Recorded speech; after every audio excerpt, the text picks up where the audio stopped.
છે એ બહુ ચાટતું છે. એક્ઝામના દિવસે તો વહેલી ઉઠતી હોય તો. અરે યાર, તને ખબર છે હું રાતના 2 વાગ્યા સુધી વાંચતી હોઉં છું. તારા જેમ 10 વાગે સુઈ નથી જતી. હું 10 વાગ્યા સુધી વાંચું ને તો પણ મને બધું જ યાદ રહે છે. તારા જેમ મગજ ખાલી નથી મારે. ખબર છે તું બહુ બુદ્ધિશાળી છે. ચી બાવલી સાલી. બહુ સારું.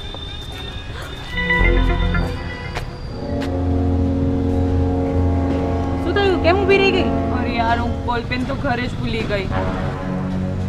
તારી પાસે બીજી બોલપેન છે? અરે ના, મારી પાસે પણ એક જ બોલપેન છે. અને તું તારા કોઈ કામના ઠેકાણા જ નથી હોતા. કંઈક ને કંઈક ભૂલતી જ રહેતી હોય છે. હા હવે. અરે યાર, એક્ઝામ સ્ટાર્ટ થવામાં પણ 10 જ મિનિટ બાકી છે. હવે હું શું કરું? જો હું ઘરે જઈશ તો મોડું થઈ જશે અને પછી મેડમ એક્ઝામમાં બેસવા નહીં દે.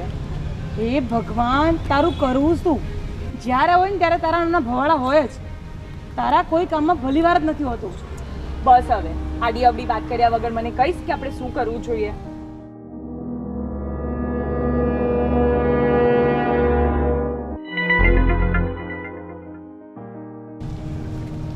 એક કામ કર, પેલા વોચમેનને પાસે જઈને પૂછીએ તો તેની પાસે પેન મળી જશે.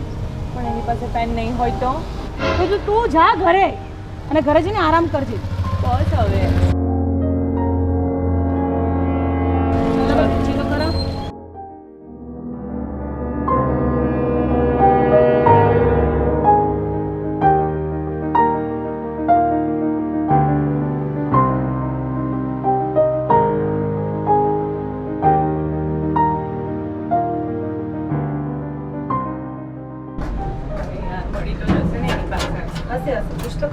ભૈયા, બોલે મેડમ. તમારી પાસે એકાદ વધારાની બોલપેન છે? મારી એક્ઝામ છે અને હું બોલપેન ઘરે ભૂલી ગઈ છું. બોલપેન ભૈયા પ્લીઝ એક બોલપેન હોય તો આપો ને.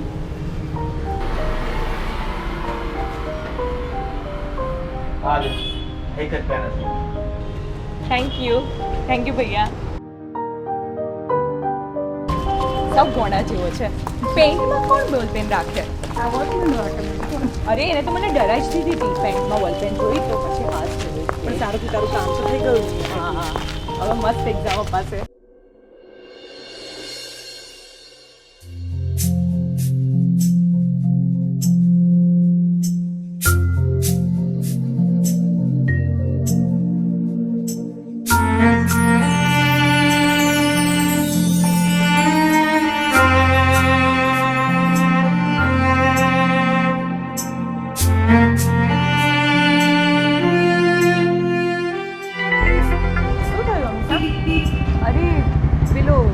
વાળો વોચમેન.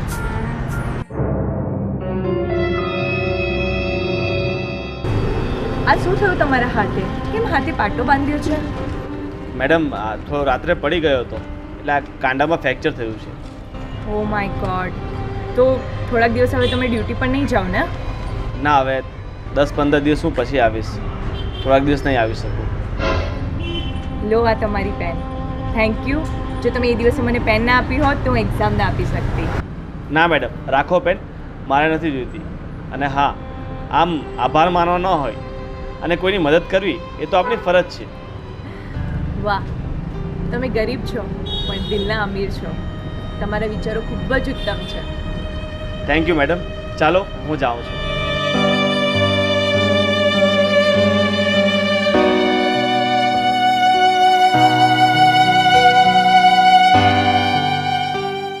એક વાત કહું અમિતા, અરે આ વોચમેન સાધારણ માણસ લાગે છે, ગરીબ લાગે છે અને અત્યારે ઉપરથી એના હાથ પર વાગ્યું છે. પૈસાની જરૂર તો હશે જ એને. એટલે તું કહેવા શું માંગે છે? એને બોલપેન આપીને તારું કેરિયર ખતમ થતાં બચાવ્યું છે, તો હવે વારો તારો છે એહસાન ચૂકવવાનો.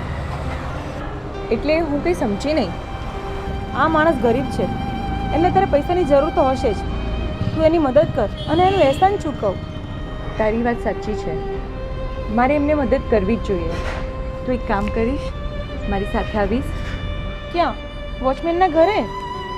હા, ચાલ.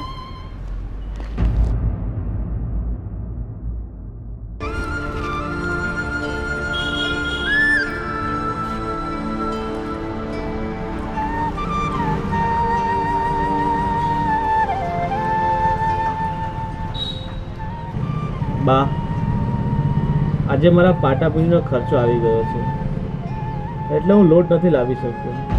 એટલે આજે ખાલી ચોખા ખાઈને ચલાવવું પડશે. બેટા એમાં શું નવાય? આપણે આમ પણ કેટલા દિવસ સુધી ચોખા ખાઈને દિવસ કાઢીએ જ છે ને. બા, પણ આ વખતે 15 દિવસ ચલાવવું પડશે, કારણ કે હું 15 દિવસ નોકરી પર નહીં જઈ શકું. એટલે મારો અડધો પગાર કપાઈ જશે, અને જે પગાર આવશે ને એ બધો દવામાં ખર્ચાઈ જશે. હશે બેટા, જેવી ભગવાનની ઈચ્છા. ભલે ભૂખ્યા રહેવું પડે, પણ તને સારું થઈ જાય ને એટલે બસ.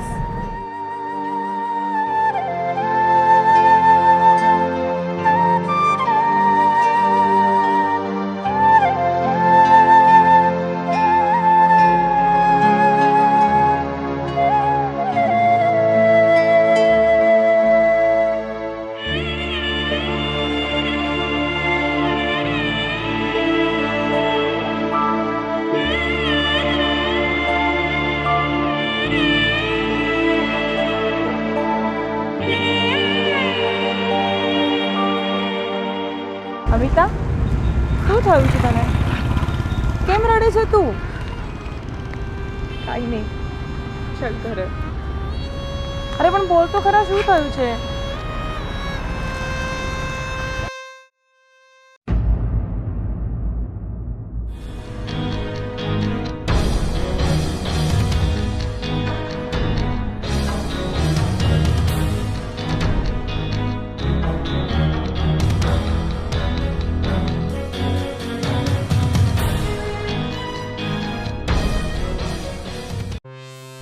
પણ હવે શું છે?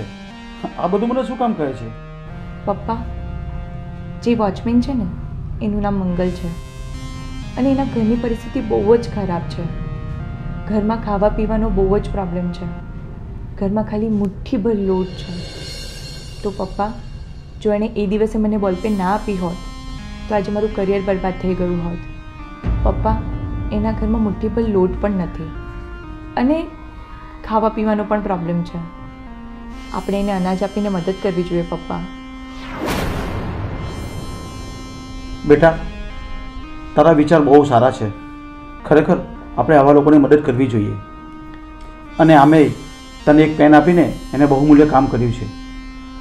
તારી કેરિયર ખતમ થતાં એને બચાવી છે, તો આપણે એને બદલો જરૂર આપવો જોઈએ.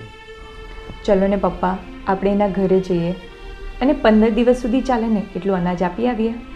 15 દિવસ નહીં, 6 મહિના ચાલે એટલું અનાજ આપી આવીએ. પપ્પા, મારી એક બીજી રિક્વેસ્ટ છે. હા, બોલ ને બેટા. તમારું જે કન્સ્ટ્રક્શનનું કામ ચાલે છે ને એમાં થઈ શકે તો મંગલને જોબ આપો ને. કારણ કે જે હમણાં વોચમેનની જોબ કરે છે ને એમાં ખાલી એને 3000 જ રૂપિયા મળે છે. અને હવે તમે જ વિચારો પપ્પા કે આ જમાનામાં 3000 રૂપિયામાં શું થાય? તારી વાત સાચી છે બેટા. આ જમાનામાં 3000 રૂપિયામાં કાંઈ ન થાય. કંઈ વાંધો નહીં બેટા, હું એને સારી નોકરી પણ અપાવી દઈશ અને સારો પગાર પણ આપી દઈશ. એ પહેલાં ચાલ આપણે ત્યાં જઈ આવીએ અને પહેલાં એને અનાજ આપી આવીએ. ઓકે પપ્પા, ચલો.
અમિતા, હું તારા પપ્પાનો જેટલો આભાર માનું ને એટલો ઓછો છે.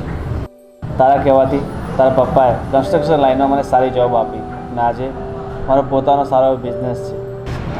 આભાર તો મારે પણ તમારો માનવો જોઈએ. જો એ દિવસે તમે મને બોલપેન ના આપી હોત તો કદાચ મારું કરિયર બરબાદ થઈ ગયું હોત અને આજે જે મારી પાસે સારી જોબ છે એ પણ ના હોત. મતલબ આપણે બંને તરફથી હિસાબ બરાબર એમ ને? અચ્છા, તો તમારે હિસાબ બરાબર કરવો છે અને આ સંબંધને અહીંયા જ ખતમ કરી નાખવો છે? તો તારે શું આ સંબંધને આગળ વધારવો છે? હા, મારે તમારી સાથે લગ્ન કરવા છે. ઓ માય ગોડ, સાચું? હા, મેં પપ્પાને પણ વાત કરી છે કે મારે તમારી સાથે લગ્ન કરવા છે અને પપ્પા તમને મળવા પણ માંગે છે. ક્યારે? ક્યારે શું? હમણાં ફ્રી હોય તો હમણાં. નહીં, હમણાં બહુ લેટ થઈ ગયું છે, આવતીકાલે જશું. ઠીક છે? ઓકે.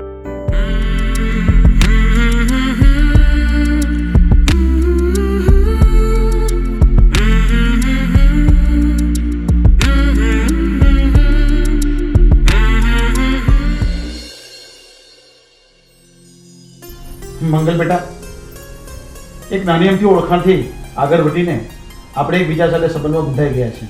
હવે તું અને હું આપણે સાથે મળીને કન્સ્ટ્રક્શન સાઇટનું કામ કરીએ છીએ. હા અંકલ, હું તમારી પાસેથી ઘણું બધું શીખ્યો છું અને તમારી પાસેથી બિઝનેસ કરતાં શીખીને આજે હું પોતાનો બિઝનેસ કરતા થઈ ગયો છું. એ બધી તારી આવડત છે. તું આ ટૂંકા ગાળામાં બહુ મોટો બિઝનેસમેન બની ગયો. પણ આના માટે હું હંમેશા તમારો અહેસાનમંદ રહીશ, કારણ કે તમે મારો હાથ ના ઝાલ્યો હોત તો હું આજે એક વોચમેન જ હોત. એ તો જે તારા નસીબમાં લખાયેલું હતું એ થયું. પણ બેટા, હવે હું આ સંબંધને આગળ વધારવા માંગુ છું. જો કે અમિતાએ તને કહ્યું તો હશે જ કે તારી સાથે લગ્ન કરવા માંગે છે. હા અંકલ, અમિતાએ મને બધી વાત કરી છે. અંકલ, ખરેખર હું તમારો દિલથી આભાર માનું કે તમે મને આ લાયક સમજ્યો છે. એ તો તું છે જ બેટા, એટલે જ તો મેં બાપ દીકરીએ તને પસંદ કર્યો છે. હવે સારું મુહૂર્ત જોઈને તમારા બંનેની સગાઈ ગોઠવી નાખીએ. ભલે અંકલ.